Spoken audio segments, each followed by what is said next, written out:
ahora que nos habíamos alejado del ruido del caño de la catarata. Podíamos oírnos el uno al otro cuando hablábamos y pregunté a Tennyson qué pensaba de aquel sitio. Le dije que no me gustaba y que me encantaría que saliésemos de allí lo antes posible. Respondió con un asentimiento y dirigió una mirada furtiva a los bosques de atrás. Le pregunté si había visto u oído algo. No contestó. En lugar de ello, permaneció en silencio, como escuchando, y yo también me quedé callado. De pronto, habló. Escucha, dijo bruscamente. Le miré primero y después hacia los árboles y los matorrales, aguantando la respiración involuntariamente. Pasamos un minuto en tenso silencio. Aún así, no pude oír sonido alguno y me volví hacia Tennyson para decírselo. Pero, entonces, cuando abría mis labios para hablar, llegó un extraño ruido quejoso. Del bosque a nuestra izquierda. Parecía flotar a través de los árboles. Se oyó el crujir de hojas revueltas. A continuación, silencio. Tennyson habló a la vez que me ponía una mano en el hombro. Salgamos de aquí, dijo y empezó a moverse lentamente hacia donde los árboles y los matorrales que nos rodeaban parecían menos espesos. Mientras le seguía, advertí, de pronto, que el sol estaba bajo y que había una cruda sensación de frío en el aire. Tennyson no dijo más, pero siguió avanzando a paso firme. Ya estábamos entre los árboles cuando, nervioso, miré alrededor, pero no vi más que las ramas y los troncos inmóviles, y los arbustos enmarañados. Continuamos la chasquido de alguna ramita quebrada bajo nuestros pies mientras avanzábamos. Aún así, pese a la ausencia de ruido, tenía la horrible sensación de que no estábamos solos y me mantenía tan cerca de Tennyson que 2 veces le pisé los talones torpemente, aunque nada me dijo. Pasaron los minutos, uno tras otro, hasta que alcanzamos los límites del bosque para salir a la desnudez del paisaje rocoso. Solo entonces pude quitarme de encima el espanto que me había angustiado entre los árboles. En una ocasión, mientras nos alejábamos, pareció sonar de nuevo un lamento en la distancia y me quise convencer de que era el viento, aun cuando esa tarde no soplaba brisa alguna. Poco después, Tennyson empezó a hablar. Mira, dijo con decisión, no pasaría la noche en ese lugar ni por todo el oro del mundo. Allí hay algo impío, diabólico. ¿Sabes? Me daba la impresión de que los bosques estaban llenos de seres abyectos. Sí, le respondí, volviendo la mirada hacia aquel lugar, pero estaba oculto tras la elevación del terreno. Tenemos el libro, le dije metiendo la mano en el morral. ¿Lo llevas bien guardado? Me preguntó con un súbito acceso de ansiedad. Sí, repliqué. Tal vez, continuó, nos permita averiguar algo cuando volvamos a nuestro campamento. También deberíamos apresurarnos. Todavía estamos a mucha distancia y ahora no me apetece que la oscuridad nos sorprenda por aquí. Aún tardamos 2 horas más en llegar al campamento. Allí, sin demora, nos pusimos a preparar la cena, pues llevábamos sin comer desde nuestro almuerzo del mediodía. Cuando hubimos cenado, apartamos los cacharros y encendimos las pipas. Entonces Tennyson me pidió que sacase el manuscrito de mi morral. Así lo hice y, como los dos no podíamos leerlo a la vez, me propuso que lo leyese yo, en voz alta. Y escucha, me previno, sabedor de mis inclinaciones, no vayas a saltarte la mitad del libro. Sin embargo, de haber sabido lo que contenía, se habría dado cuenta de cuán innecesaria era tal advertencia, al menos en esa ocasión. Y allí, sentado, en la entrada de nuestra tienda, comencé el extraño relato de la casa en el límite, pues ese era el título del manuscrito, tal cual se cuenta en las páginas que siguen.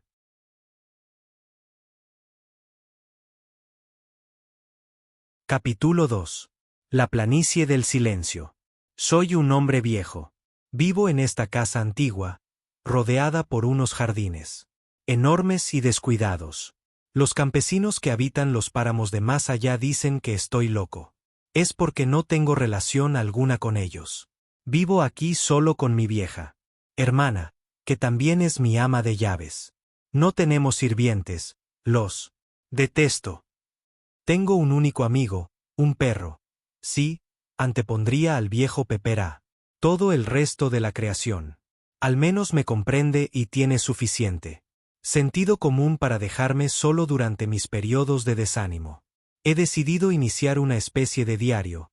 Tal vez me permita registrar algunos de los pensamientos y los sentimientos que no puedo expresar a otros. Pero, más que eso, estoy ansioso por dejar constancia por escrito de las cosas insólitas que he oído y visto, a lo largo de muchos años de soledad, en este viejo y extraño edificio. Hace un par de siglos que esta casa tiene cierta reputación, de las malas, y, hasta que yo la compré, llevaba más de 80 años deshabitada.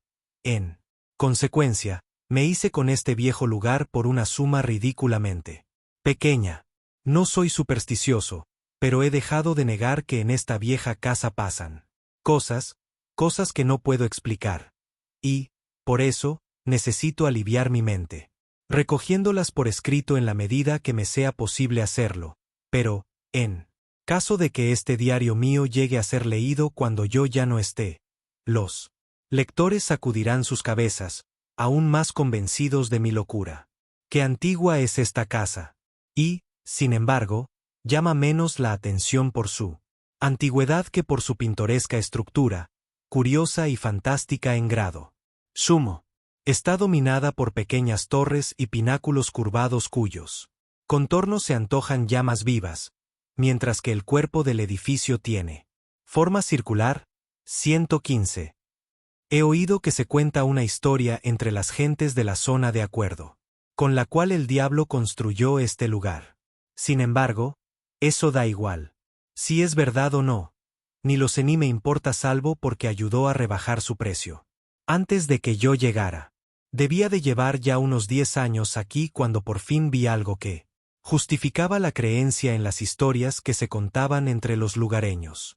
Sobre esta casa, es verdad que, al menos en una docena de ocasiones, había visto vagamente cosas que me habían intrigado y tal vez las había sentido más que visto.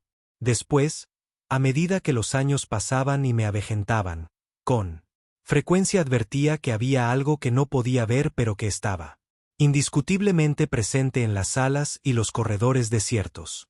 Aún así, como he dicho, pasaron muchos años antes de que viese algunas manifestaciones auténticas de lo que se suele llamar sobrenatural. No era la víspera de Todos los Santos, 116. Si estuviera contando una historia con el afán de entretener, probablemente debería situarla en esa noche. Entre las noches, pero esto es un relato verdadero de mis propias experiencias. Y no las recogería por escrito para divertir al lector alguno. No. Fue después de la medianoche, en la madrugada del día 21 de enero. Estaba sentado, leyendo, como acostumbro a hacerlo, en mi estudio. Pepper estaba acostado, durmiendo, cerca de mi asiento. Sin previo aviso, las llamas de las 2 velas bajaron y empezaron a brillar. Con un espectral resplandor verdoso, 117. Al alzar la mirada rápidamente, pude ver cómo las luces se sumían en una atenuada tonalidad rojiza, 118, de tal modo que la sala quedó iluminada por un extraño y pesado crepúsculo carmesí que proyectaba una doble capa de oscuridad en las sombras tras las sillas y las mesas, y dondequiera que incidía aquella luz era como si se hubiera esparcido sangre luminosa por la habitación. Escuché un gemido débil y temeroso, procedente del suelo, y algo se apretó entre mis pies. Era Pepper, acobardado bajo mi bata. Pepper, que solía ser valiente como un león. Creo que fue esa reacción del perro lo que me provocó la primera punzada de auténtico miedo. Me había sobresaltado considerablemente cuando las luces habían empezado a arder primero verdes y después rojas. Por un momento, había tenido la impresión de que el cambio se debía a la entrada de algún gas nocivo en la habitación. Ahora, sin embargo, veía que no era así, puesto que las velas ardían con una llama constante y no mostraban signos de que fueran a apagarse, como habría ocurrido si el cambio se hubiera debido a alguna contaminación en el aire. No me moví. Estaba francamente asustado, pero no se me ocurría otra cosa mejor que esperar. Pasé tal vez un minuto mirando nerviosamente a un lado y a otro de la habitación. Entonces advertí que las luces habían comenzado a bajar, muy lentamente, hasta mostrar unas diminutas motas de fuego rojo, como los destellos de rubíes en la oscuridad. Seguí sentado, observando, mientras una especie de ensoñación indiferente parecía apoderarse de mí, disipando el miedo que había comenzado a atraparme. Advertí que, al otro lado de aquella enorme y anticuada habitación, había un leve fulgor. Fue aumentando hasta que el resplandor de una temblorosa luz verde llenó la sala. Después, se debilitó rápidamente y se transformó, como lo habían hecho las llamas de las velas, en un carmesí oscuro y lúgubre que se avivó hasta inundar la habitación con un terrible esplendor.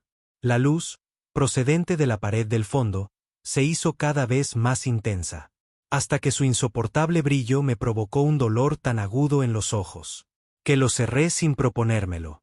Tardé quizá varios segundos en poder abrirlos. De nuevo.